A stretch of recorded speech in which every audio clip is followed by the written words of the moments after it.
Hukmdor Nikola Makiavelli 15-bob. Odamlarni, ayniqsa hukmdorlarni nima uchun maqtashadi yoki qoralashadi? Endi hukmdor o'z fuqarolari va ittifoqchilariga nisbatan o'zini qanday tutishi kerakligini ko'rib o'tamiz. Bu haqda juda ko'pchilik yozganim bilganim uchun xuddi shu mavzuni tanlab olib, uni izohlashga boshqalardan nihoyatda uzoqlashib ketganim uchun meni o'ziga ortiqcha ishonib yuborgan deb hisoblashmasin deb qo'yyapman. Biroq men tushungan odamlar uchun foydaliroq narsa yozay degan niyat bilan amalda hech kim bilmagan va ko'rmagan respublika va davlatlarni tasvirlagan qiyinchiliklardan farqli ravishda tasavvurdagi emas, balki voqeliklardagi haqiqatga ergashishni afzal ko'rdim. Chunki insonlarning qanday yashayotgani bilan qanday yashash kerakligi o'rtasidagi tafovut shu qadar kattaki, bo'lishi kerak narsani deb voqelikdagi narsani inkor qilgan o'ziga foyda emas, zarar keltiradi. Chunki hayotning har qanday holatlarida faqat yaxshilikka chorlamoqchi bo'ladi. Ammo yaxshilikka yot bo'lgan ko'plab odamlarga duch kelib, muqarrar ravishda halokatga uchraydi.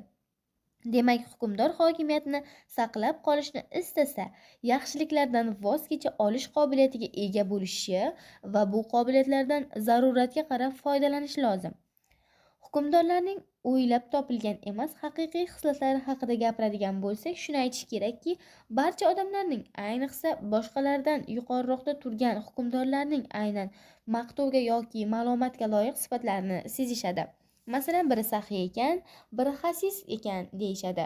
Men bu so'zning toskancha ma'nosini nazarda tutyapman, chunki bizning shevada ochko'z deb birovning ham tortib olishni istaydiganlarni aytishadi. Xasis deb esa biz o'zining narsasiga haddan tashqari yopishib olganlarni aytamiz.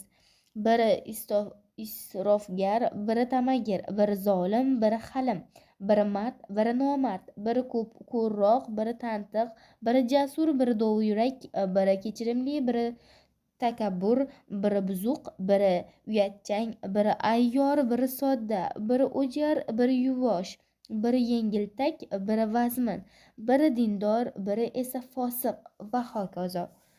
Hukmdor uchun mazkur sifatlarni faqat yaxshilarini o'zida mujassam etishdan ko'ra maqtovga sazovor narsa bormi? Biroq inson shundayki, u faqatgina fazilatlardan iborat bo'la olmaydi. Ularga og'ishmay amal qila olmaydi. Shunday ekan, oqil hukmdor uni taxtdan mahrum qilishi mumkin bo'lgan nuqsonlardan uzoqlashishi, qolganlaridan esa imkon qadar tiyilishi kerak xolos.